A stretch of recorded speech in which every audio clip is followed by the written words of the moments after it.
Temos seguido pela leitura da palavra, irmãos. E este mês a nossa leitura passa por Josué, Juízes, Rute, um salto no cânon bíblico, mas um retrocesso no período da redação, porque cremos que Jó é texto do tempo do livro de Gênesis. E por fim, como você pode ver aí na segunda página do seu boletim, o texto do livro aos Hebreus. Estamos, como já foi mencionado e repito agora, cumprindo o aniversário, 71 anos de organização da igreja. Isso quer dizer que ela está aqui, a Igreja do Senhor Jesus, está aqui no bairro há mais tempo do que isso. Porque as igrejas demoram um tempo para serem organizadas. A igreja presbiteriana, irmãos, não é franquia. As pessoas não adquirem os direitos de terem uma porta aberta com o nome da igreja presbiteriana. É preciso muito trabalho e, sobretudo, a bênção do nosso Deus, trazendo novos convertidos para um novo lugar. E a igreja assim então se organiza. Mas como ela se organiza? É preciso que a igreja, meus queridos irmãos, tenha membros que, cumprindo com as suas obrigações, a sustentem moral e financeiramente, artigo 14 da nossa Constituição. E é muito importante que o sustento seja financeiro, porque a igreja presbiteriana só se organiza quando ela consegue se manter por si mesma. Quando ela tem, com os dízimos dos irmãos, meio de manter uma porta aberta e sustentar um ministro. Mas isso não é tudo. É preciso que a igreja tenha homens capazes de servirem como oficiais. É preciso que seja formado um conselho com ao menos 2 presbíteros, ao menos. Se forem mais, melhor. É preciso que haja homens para formarem uma junta diaconal. Meus irmãos, se não houverem ao menos esses requisitos, uma igreja presbiteriana não se organiza. E isso pode demorar décadas. Temos 71 anos de organização, mas seguramente estamos próximos dos 90 anos de trabalhos nessa região. Como têm sido as nossas gerações até aqui? Como tem passado o tempo, como tem passado a palavra, como tem passado o compromisso das gerações ao longo do tempo até chegarmos aqui. E qual é o nosso compromisso? O que nós estamos trabalhando, como estamos andando com o Senhor para formarmos novas gerações, para que até quando o Senhor Jesus Cristo volte, haja aqui uma igreja fiel, uma igreja apegada à palavra, servindo a Deus segundo as Escrituras, crente no único Redentor, único mediador entre Deus e os homens, Jesus Cristo, o homem. Como nós temos trabalhado a esse respeito? O que nós vamos ver esta noite, sob o tema gerações, passa por esta situação, por aquilo que na história do povo de Israel foi vivido e foi transmitido adiante, e os compromissos que alguns assumiram e não cumpriram, e que outros, tendo assumido, os levaram até o fim. Nós sabemos que quando o Senhor libertou o povo do Egito, Ele o fez com uma população inteira. E certa vez, fazendo contas com os irmãos, chegamos a um número muito baixo, realmente insignificante, de 1 milhão de pessoas, o que é realmente um número muito baixo para todo aquele povo que saiu do Egito. Pelo menos 5 vezes isso, creio, seria o povo que saiu de lá da escravidão. 5 vezes 6, 33 milhões de pessoas, pelo menos, indo para o deserto. sendo cuidados por Deus, pessoas libertas desde o Egito, e há um registro nas Escrituras, no livro de Josué, e peço que você abra a sua Bíblia lá em Josué 24, mostrando que o povo que havia entrado já na terra prometida era de filhos daqueles que haviam sido libertos do Egito. Os libertos do Egito eu chamei de G1, geração número 1. E há aqui no capítulo 24 de Josué, esses 7 versos que leio com os irmãos. Depois reuniu Josué, todas as tribos de Israel em Siquém, e chamou os anciãos de Israel, os seus cabeças, os seus juízes e os seus oficiais, e eles se apresentaram diante de Deus. Então Josué disse a todo o povo: assim diz o Senhor, Deus de Israel: antigamente vossos pais, Tera, pai de Abraão e de Naor, habitaram da além do Eufrates e serviram a outros deuses. Eu, porém, tomei Abraão, vosso pai, da além do rio, e o fiz percorrer toda a terra de Canaã. Também lhe multipliquei a descendência e lhe dei Isaque. A Isaque dei Jacó e Esaú, e a Esaú dei em possessão as montanhas de Seir. Porém Jacó e seus filhos desceram para o Egito. Então enviei Moisés e Arão, e feri o Egito com o que fiz no meio dele, e depois vos tirei de lá. Tirando eu vossos pais do Egito, viestes ao mar. Os egípcios perseguiram vossos pais com carros e com cavaleiros até ao Mar Vermelho. E clamando vossos pais, o Senhor pôs escuridão entre vós e os egípcios, e trouxe o mar sobre eles, e o mar os cobriu, e os vossos olhos viram o que eu fiz no Egito. Então habitastes no deserto por muito tempo. A geração número 1, meus irmãos, foi a geração dos libertos do Egito. Gente que estava escravizada, progressivamente escravizada, porque José não chegou ao Egito escravo, tampouco Jacó, mas ao fim de 400 anos contavam já séculos como escravos. E, sendo escravos, foram objeto da atenção do Senhor, do cuidado do Senhor, do cumprimento da sua promessa e da libertação. Foram libertos. Entretanto, se você observou bem, a última frase do verso 7 diz: então habitaste no deserto por muito tempo. Você se lembra por que é que habitaram no deserto por muito tempo? Estudamos aqui recentemente. Habitaram no deserto por muito tempo porque foram incrédulos. Queridos irmãos, eles viram sinais e maravilhas que nós só vemos em filmes com alta tecnologia para sua produção gráfica. Viram sinais e maravilhas que nós, na realidade, jamais vimos e provavelmente jamais veremos. Jamais veremos a ação do Senhor transformando toda a água de um país em sangue. Úlceras em cada um dos homens contrários ao nosso povo. Câncer em todos eles. Pestes de várias maneiras sendo aplicadas sobre aquelas pessoas do povo inimigo, do escravizador. A instituição da Páscoa, o sacrifício do Cordeiro e a morte de cada um dos primogênitos do povo inimigo. Eles viram isso, nós não.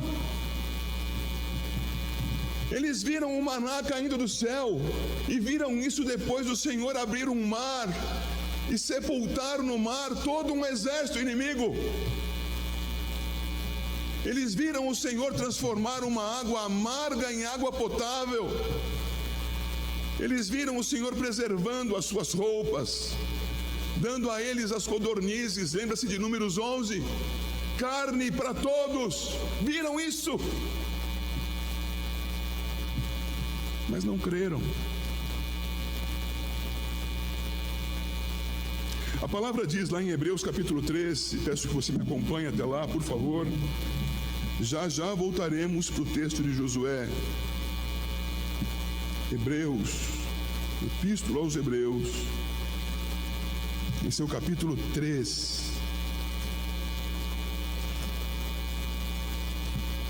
Apenas alguns versos, 7 a 11 e 16 a 19. Diz assim: assim, pois, como diz o Espírito Santo, hoje, se ouvirdes a sua voz, não endureçais o vosso coração, como foi na provocação, no dia da tentação no deserto, onde vossos pais me tentaram, pondo-me à prova, e viram as minhas obras por 40 anos. Por isso me indignei contra essa geração e disse: esses sempre erram no coração. Eles também não conheceram os meus caminhos, assim jurei na minha ira, não entrarão no meu descanso. 16. Ora, quais os que, tendo ouvido, se rebelaram? Não foram de fato todos os que saíram do Egito por intermédio de Moisés? E contra quem se indignou por 40 anos? Não foi contra os que pecaram, cujos cadáveres caíram no deserto? E contra quem jurou que não entrariam no seu descanso? Senão contra os que foram desobedientes?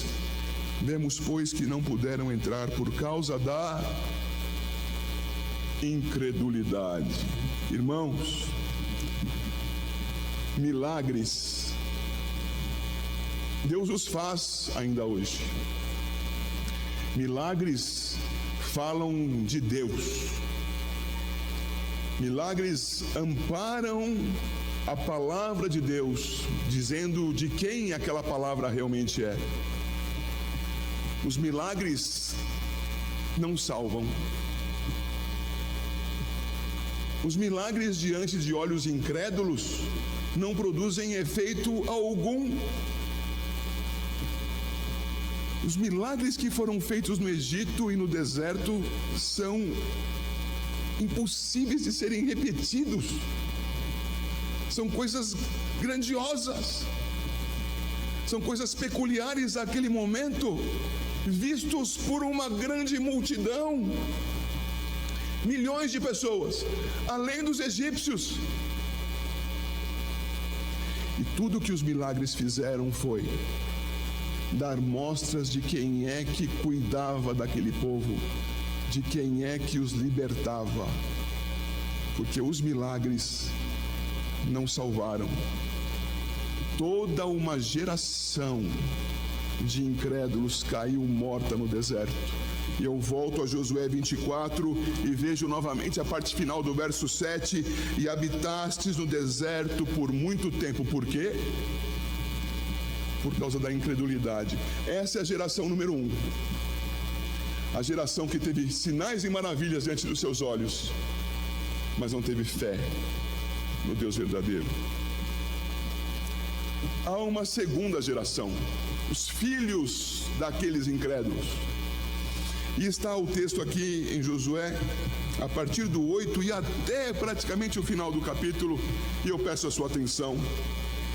Daí eu vos trouxe a terra dos amorreus, que habitavam da além do Jordão, os quais pelejaram contra vós outros, porém os entreguei nas vossas mãos, e possuístes a sua terra, e os destruí diante de vós.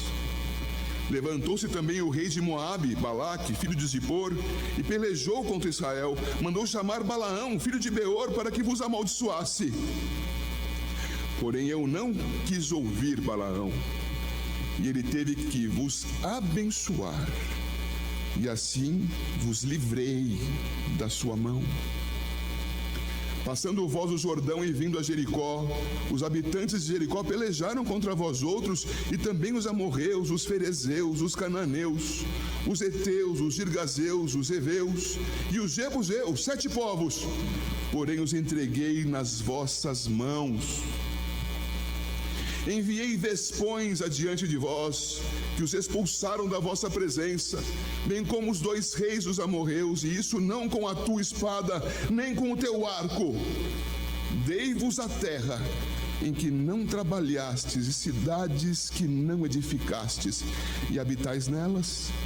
comeis das vinhas e dos olivais que não plantastes. Está clara aqui a narrativa da história?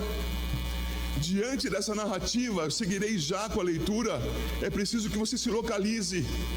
Vá novamente para o versículo 1 do capítulo 24 e veja que foi convocada uma assembleia, que são todas as lideranças do povo que estão ali.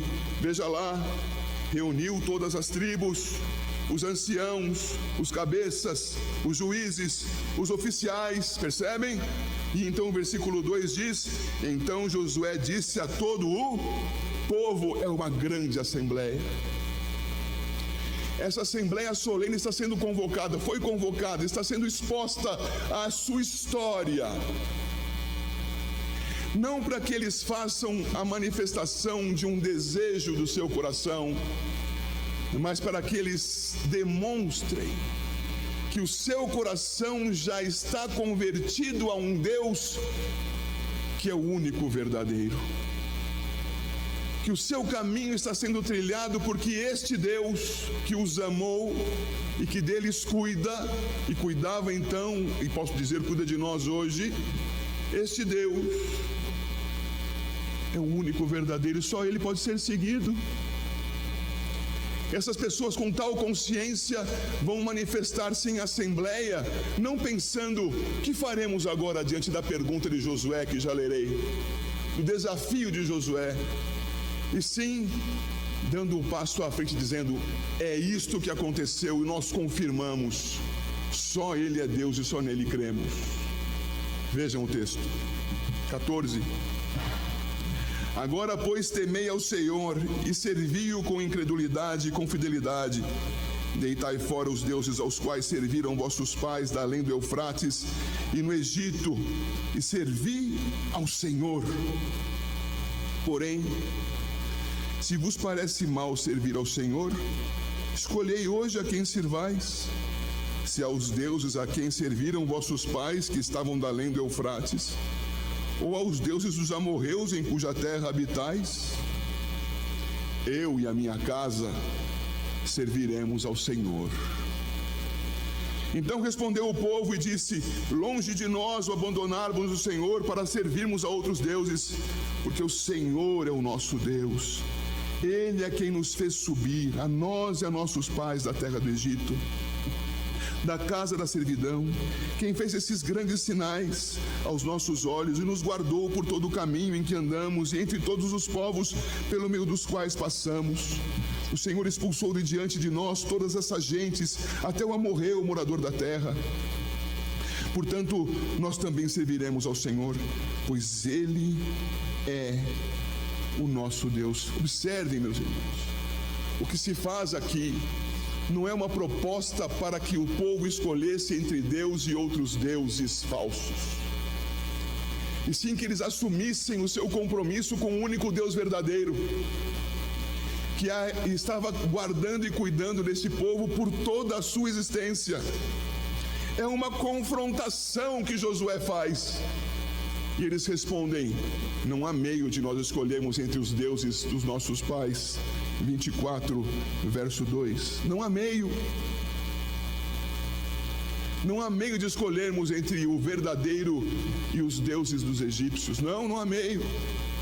Tampouco entre os deuses dos amorreus. Não, são todos falsos. O único Deus verdadeiro é a Ele que nós servimos. Fidelidade ao Senhor.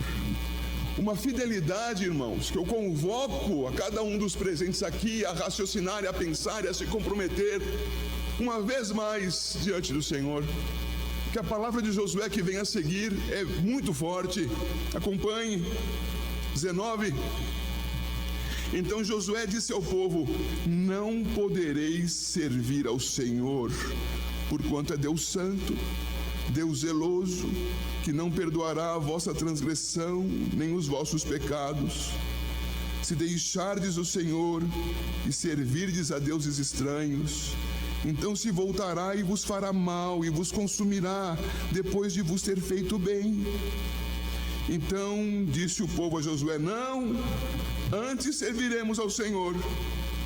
Josué disse ao povo: sois testemunhas contra vós mesmos de que escolhestes o Senhor para o servir.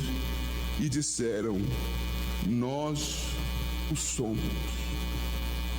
Um compromisso é assumido depois de uma história de vida na presença do Senhor, sob os seus cuidados. Só que esse compromisso não permite duplicidade. Esse compromisso não permite que seja feito como alguns que querem colocar um pé em cada balsa. Estarem ao mesmo tempo acendendo a vela para o Senhor e a vela para o diabo. Não há lugar. Se houver duplicidade no coração, na verdade, a duplicidade é fictícia. Adora-se ao diabo. Ou é o Senhor somente, ou não é o Senhor somente. E estes, a segunda geração, a geração da conquista, afirmou diante de Deus: temos sido preservados até aqui somente por causa do Senhor. A Ele a nossa devoção. Nós somos o seu povo. Entramos então no livro de Juízes. Não serão muitos textos, mas é importante que os irmãos acompanhem com atenção. Em Juízes nós temos um ensinamento em especial no capítulo 2, que parece apenas repetir o que vimos até aqui, mas faz uma passagem nos versos finais do trecho que lemos. Veja lá, Juízes capítulo 2, por favor, a partir do versículo 6. Havendo Josué despedido o povo, foram-se os filhos de Israel, cada um a sua herança, para possuírem a terra. Serviu o povo ao Senhor todos os dias de Josué, e todos os dias dos anciãos que ainda sobreviveram por muito tempo depois de Josué, e que viram todas as grandes obras feitas pelo Senhor a Israel. Faleceu Josué, filho de Num, servo do Senhor, com a idade de 110 anos. Sepultaram-no no limite da sua herança, em Timnat-Heres, na região montanhosa de Efraim, ao norte do Monte Gaás.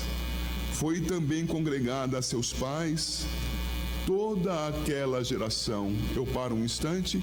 De que geração está sendo falado aqui? Da geração número 2, a geração fiel ao Senhor, que teve o seu compromisso com o Senhor. Mas o verso 10 continua, irmãos. E outra geração após ele se levantou, que não conhecia o Senhor, nem tampouco as obras que fizera Israel. Então fizeram os filhos de Israel o que era mal perante o Senhor, pois serviram aos Baalins, deixaram o Senhor, Deus de seus pais, que os tirara da terra do Egito, e foram-se após outros deuses, dentre os deuses das gentes que havia ao redor deles, e os adoraram, e provocaram o Senhor a ira, porquanto deixaram o Senhor, e serviram a Baal e a Astarote. Irmãos, pode estar a apenas uma geração de distância a apostasia. Apenas uma geração. Como temos ensinado os nossos filhos? Só para você se recordar, no período dos juízes, houve um homem importante chamado Eli, era sumo sacerdote, era profeta. E no tempo dos juízes ele teve 2 filhos. Talvez você já tenha ouvido falar em Hofni e Finéias.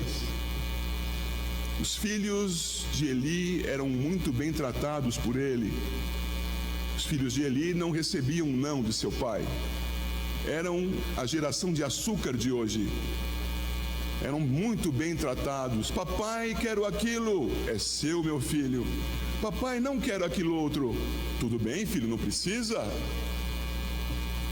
Hofni e Finéias cresceram jovens desregrados, homens maus. E Eli é reconhecido como um crente no Antigo Testamento.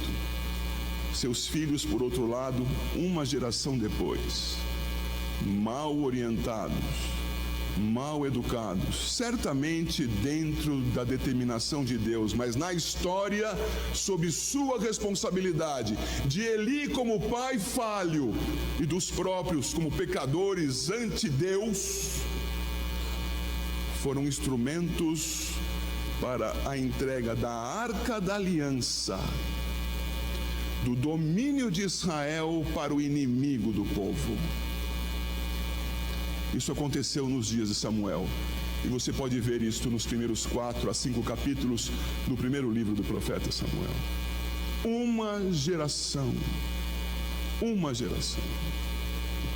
Essas pessoas incrédulas foram provadas pelo Senhor, e foram provadas e reprovadas. Capítulo 3, versos 1 a 6, acompanhe. São essas as nações que o Senhor deixou para, por elas, olha o texto, provar a Israel, isto é, provar quantos em Israel não sabiam de todas as guerras de Canaã. Isso tão somente para que as gerações dos filhos de Israel delas soubessem, para lhes ensinar a guerra. Pelo menos as gerações que dantes não sabiam disso. 5 príncipes dos filisteus e todos os cananeus e sidônios e heveus que habitavam as montanhas do Líbano, desde o monte de Baal-Hermon até a entrada do Amate, eles ficaram para por eles o Senhor pôr Israel à prova, para saber se dariam ouvidos aos mandamentos que havia ordenado a seus pais por intermédio de Moisés. Habitando, pois, os filhos de Israel no meio dos cananeus, dos heteus, dos amorreus, e ferezeus, e heveus e jebuseus, tomaram de suas filhas para si por mulheres, e deram as suas próprias aos filhos deles, e rendiam culto a seus deuses. Mistura completa, abandono do caminho do Senhor. E o contexto nos mostra, em traduções em outros idiomas, e mesmo obrigatoriamente a língua original, mostra que o versículo 4 dá a conhecer não ao Senhor os provados, mas aos próprios provados a sua condição.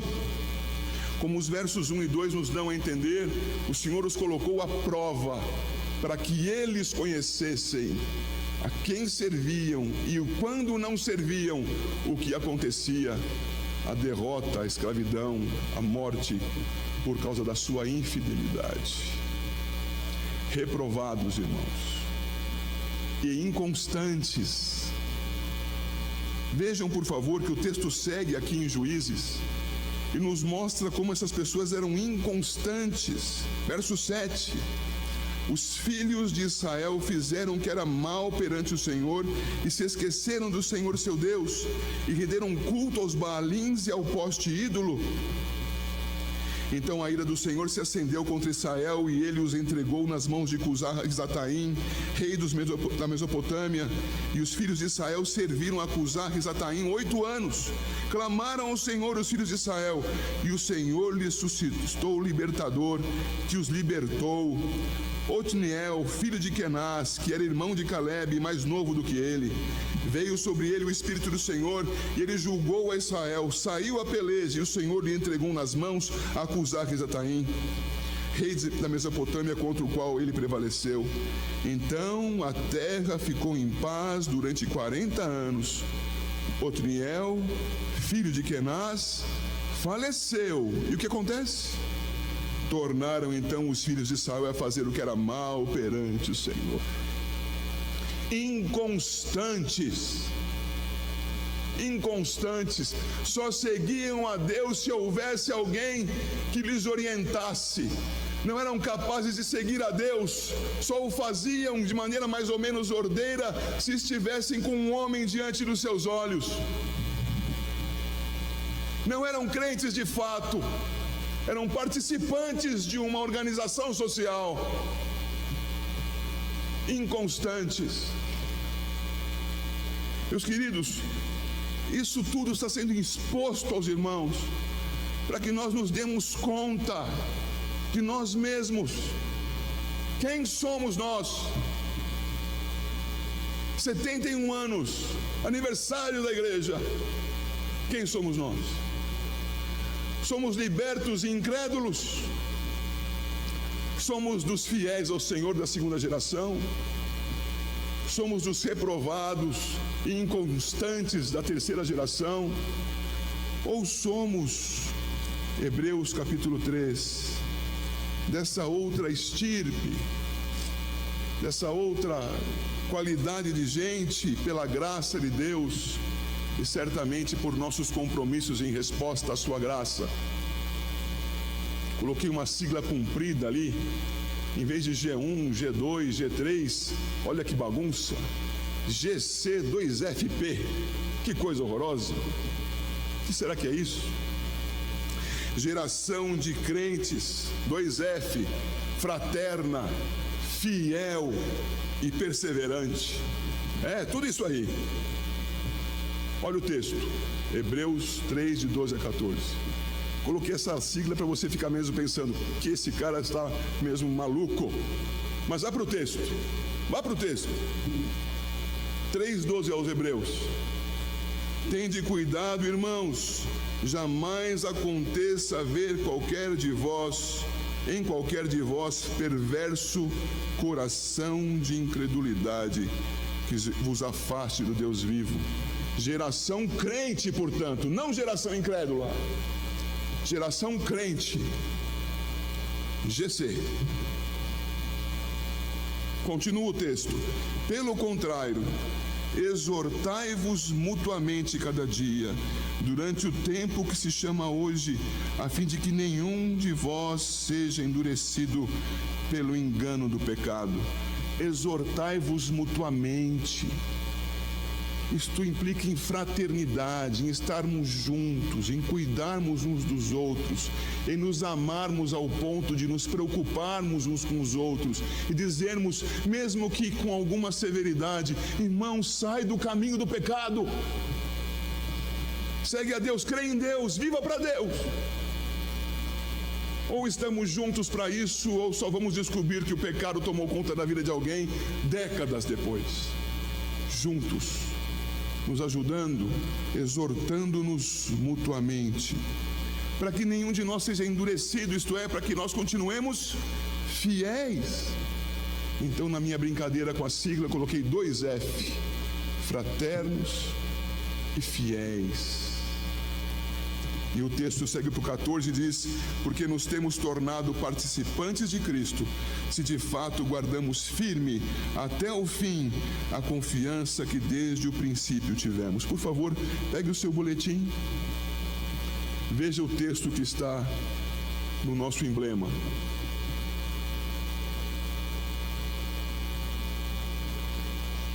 Temos nos tornado participantes de Cristo, se de fato guardamos firme até o fim a confiança que desde o princípio tivemos. Os verdadeiros crentes perseveram.